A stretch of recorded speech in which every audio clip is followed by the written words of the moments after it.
Hello everyone, I welcome all of you to my YouTube channel study with Radhika. आज हम करेंगे class 9th geography का 4th chapter climate. In the last 2 chapters you have read about the landforms and the drainage of our country. हमने लास्ट 2 chapters में हमारी country के landforms और ड्रेनेज के बारे में पढ़ा। These are the 2 of the 3 basic elements that one learns about the natural environment of an area. अगर हमारे को किसी भी एरिया के नेचुरल एनवायरनमेंट को समझना है तो हमें 3 बेसिक एलिमेंट्स को समझना होगा। First landforms, second drainage. इन दोनों को तो हम पहले ही पढ़ चुके हैं। In this chapter you will learn about the third, that is the atmospheric conditions that prevail over our country.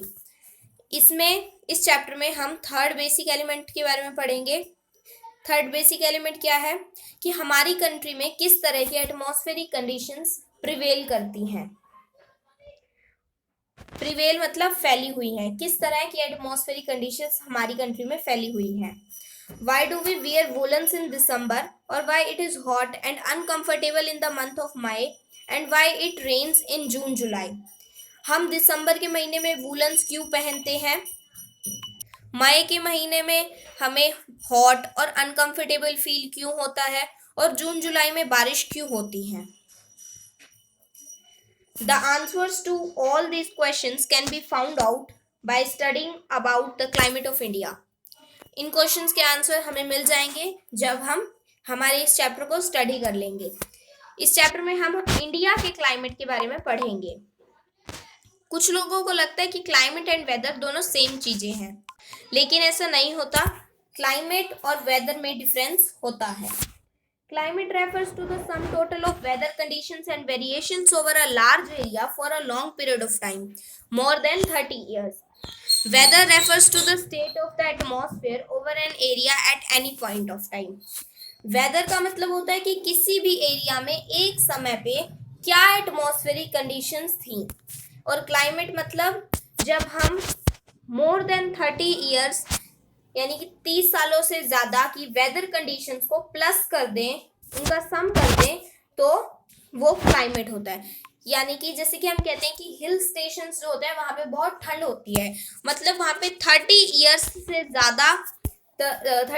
से ज्यादा की जो वेदर कंडीशंस है वो ठंडी होती हैं, इसलिए क्लाइमेट वहां का ठंडा है।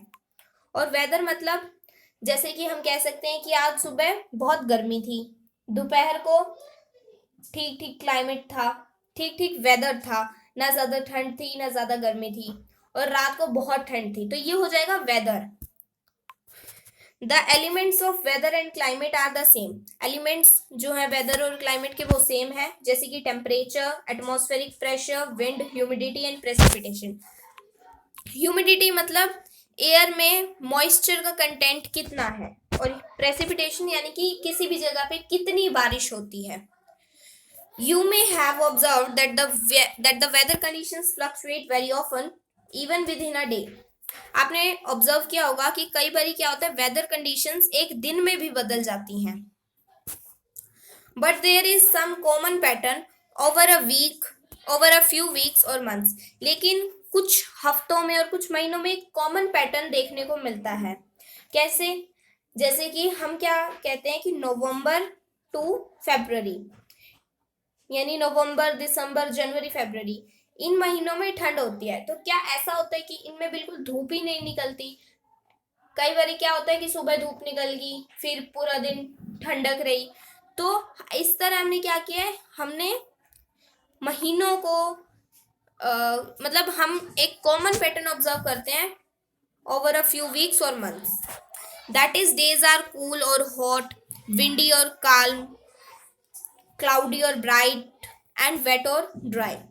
जैसे कि डेज जो है, दिन जो है, वो हो सकता है ठंडे हो या गर्मी हो उनमें, या फिर हो सकता है कि हवा चल रही हो या हवा ना चल रही हो, या फिर बहुत ब्राइट हो, या फिर आसमान में बादल छाए हुए हो, या फिर वेट और ड्राई हो।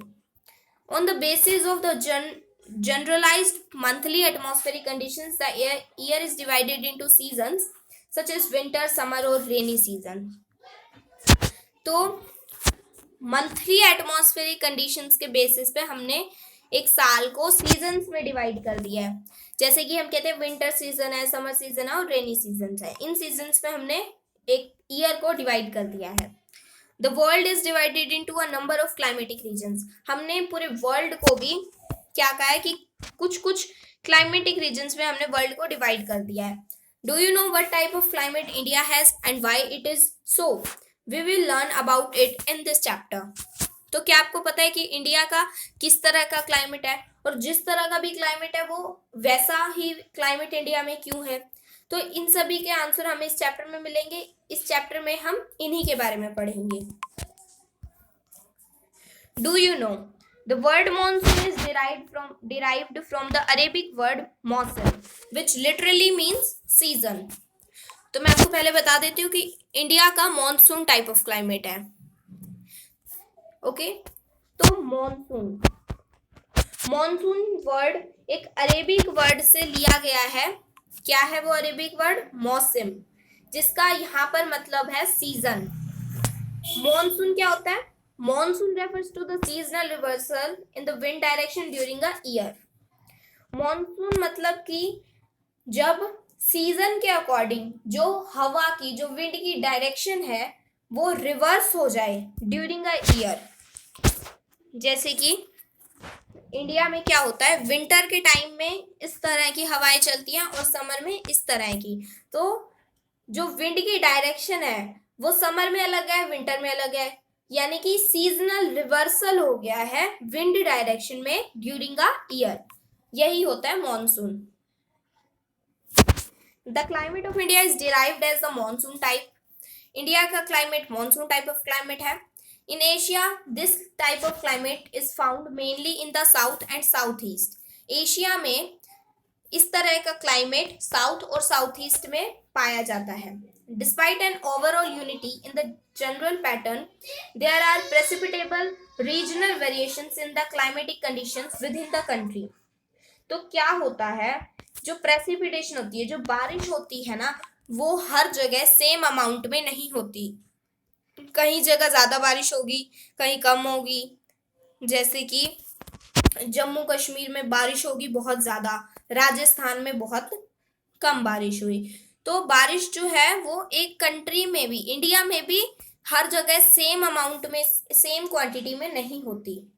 Let us take two important elements, temperature and precipitation, and examine how they vary from place to place and season to season.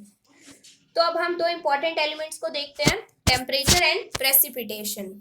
तापमान और कि किसी भी एरिया में कितनी बारिश होती है, वो होता है प्रेसिपिटेशन। तो कैसे टेम्परेचर और प्रेसिपिटेशन किसी प्लेस टू प्लेस और सीजन टू सीजन वेरी करते हैं। In summer the mercury occasionally touches 50 degrees Celsius in some parts of Rajasthan desert, whereas it may be around 20 degrees Celsius in Pahalgam in Jammu and Kashmir. तो क्या होता है, कई बारी हम एक ही टाइम की बात कर रहे हैं, राजस्थान में एक ही टाइम पे राजस्थान के कुछ पार्ट्स में 50 डिग्री सेल्सियस टेम्परेचर है, और उसी समय पे जम्मू कश्मीर में एक जगह है पहलगम, तो वहां पे 20 डिग्री सेल्सियस है। On a winter night, temperature at Dras in Jammu and Kashmir may be as low as -45 degrees Celsius. तो एक ही रात की बात कर रहे हैं हम, एक ही सर्दियों की रात की, विंटर नाइट की। तो उस समय क्या है कि जम्मू कश्मीर में एक जगह है द्रास, वहां पे तो -45 डिग्री सेल्सियस टेम्परेचर है। Thiruvananthapuram on the other hand may have a temperature of 22 degree Celsius, जबकि जो तिरुवनंतपुरम है वहां पे 22 डिग्री सेल्सियस टेम्परेचर है। Do you know in a certain places there is wide difference between day and night temperatures. कुछ जगहें ऐसी होती हैं, कुछ प्लेसेस ऐसे होते हैं जहाँ पे दिन और रात के टेम्परेचर में भी बहुत अंतर होता है। जैसे कि in the Thar desert the day temperature में rise to 50 degree Celsius and drop down to near 15 degree Celsius the same night. तो एक दिन की बात कर रहे हैं हम, थार डेजर्ट में सुबह के समय में तो 50 डिग्री सेल्सियस टेम्परेचर था, और उसी दिन रात के समय में टेम्परेचर 15 डिग्री सेल्सियस हो गया। तो हम देख सकते हैं कि कितना डिफरेंस है। On the other hand There is hardly any difference in day and night temperatures in Andaman and Nicobar Islands or in Kerala. अगर हम अंडमान एंड निकोबार आइलैंड्स और या फिर केरला की बात करें तो वहां पे दिन और रात के टेम्परेचर में ज्यादा अंतर नहीं होता, बहुत ही कम अंतर होता है, बहुत ही कम डिफरेंस होता है. Let us look at precipitation. अब हम precipitation को देखते हैं. There are variations not only in the form and types of precipitation but also in its amount and the seasonal distribution. इसमें क्या बताया है, इसमें कहा है कि जो प्रेसिपिटेशन होती है वो कई तरह से होती है. जैसे कि कई जगह तो स्नोफॉल हो जाती है और कई जगह बारिश ही होती है, सिर्फ पानी की बूंदें आ जाती हैं. तो कई तरह से प्रेसिपिटेशन होती है और सब जगह सेम अमाउंट में बारिश नहीं होती और हर सीजन में भी सेम अमाउंट में नहीं होती है. जून जुलाई में ज्यादा बारिश हो गई, जनवरी फरवरी में कम बारिश हुई. तो हर सीजन में सेम अमाउंट ऑफ रेनफॉल या फिर कह सकते हैं प्रेसिपिटेशन नहीं होता. While precipitation is mostly in the form of snowfall in the upper parts of Himalayas, it rains over the rest of the country. तो हिमालयस जो हैं उसके अपर पार्ट्स में तो प्रेसिपिटेशन स्नोफॉल की फॉर्म में होती है, जबकि कंट्री के और पार्ट्स में वो बारिश की फॉर्म में आती है. ऐसा क्यों होता है मैं आपको रीजन बता देती हूँ, आगे हम डिटेल में पढ़ेंगे कि जो हिमालयस है ना उनके एल्टीट्यूड के कारण, एल्टीट्यूड मतलब उनकी हाइट बहुत ज्यादा है. अब हाइट बहुत ज्यादा होगी तो इसीलिए जो प्रेसिपिटेशन है वो स्नोफॉल की फॉर्म में हो रहा है. द एनुअल, और जबकि यहाँ पे क्या है कि कंट्री के और पार्ट्स में तो बारिश ही होती है क्योंकि उनका एल्टीट्यूड जो उनकी हाइट है वो इतनी ज्यादा नहीं है. The annual precipitation varies from over 400 centimetre in Meghalaya to less than 10 centimetre in Ladakh and western Rajasthan. तो कई बार क्या होता है, मेघालय में तो 400 सेंटीमीटर बारिश होगी और वेस्टर्न राजस्थान और लद्दाख में सिर्फ 10 सेंटीमीटर बारिश होगी, और कई बार तो क्या होता है 10 सेंटीमीटर से भी कम बारिश होती है. Most parts of the country receive rainfall from June to September. India में ज्यादातर पार्ट्स में बारिश जो है वो जून टू सितंबर में हो जाती है. But some parts like the Tamil Nadu coast gets a large proportion of its rain during October and November. लेकिन जो तमिलनाडु कोस्ट है वहां पे तो अक्टूबर और नवंबर में भी बारिश होती है. In general, coastal areas experience less contrasts in temperature and conditions. क्या होता है, कोस्टल एरियाज में टेम्परेचर कंडीशंस जो होती हैं वो लेस कॉन्ट्रास्ट होती हैं, यानी कि कम विपरीत होती हैं. Seasonal contrast are more in the interior of the country.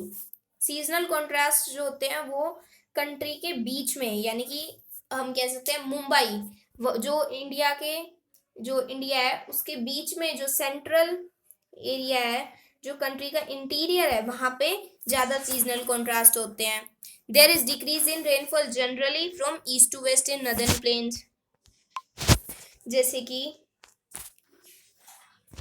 मान लेते हैं ये इंडिया है, तो यहाँ पे जो नदर्न प्लेन्स हैं, नदर्न प्लेन्स में क्या होता है कि रेनफॉल होती है वो ईस्ट से वेस्ट, यानी कि ईस्ट में ज्यादा होती है और वेस्ट में कम होती है.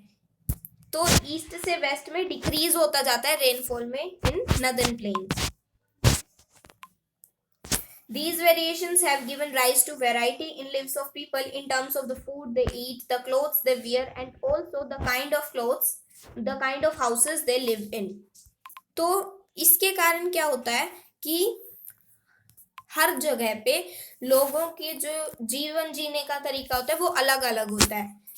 लोग हर जगह सेम फूड नहीं खाते. कुछ जगहें ऐसी होती है जहाँ पे लोग क्या खाते हैं, फिश वगैरह खाते हैं. कुछ ऐसे होते हैं कि फिश नहीं खाते. तो फूड में सभी लोग सेम फूड नहीं खाते और सभी सेम कपड़े नहीं पहनते सेम तरह के. और सभी के जो घर होते हैं ना वो एक जैसे भी नहीं होते। Find out why the houses in Rajasthan have thick walls and flat roofs. तो जो राजस्थान है वहाँ के जो घर हैं वहाँ पे मोटी दीवारें और फ्लैट रूफ्स क्यों हैं? मोटी दीवारें तो इसलिए हैं क्योंकि जो राजस्थान है वहाँ पे दिन में क्या होता है, कई बार तो टेम्परेचर 50 डिग्री सेल्सियस हो गया और रात में 15 डिग्री सेल्सियस, तो ताकि उन्हें ये टेम्परेचर ज़्यादा अफेक्ट ना करे इसलिए। और फ्लैट रूफ्स, ज़्यादातर स्लोपी रूफ्स सिर्फ वहीं पे होती हैं जहाँ पे बर्फबारी होती है, स्नोफॉल होती है। तो राजस्थान में तो स्नोफॉल नहीं होती, इसलिए वहाँ पे फ्लैट रूफ्स हैं। Why is it that the houses in Terai region and in Goa and Mangalore have sloping roofs?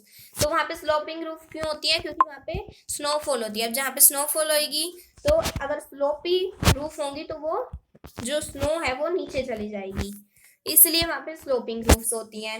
Why houses in Assam are built on stilts?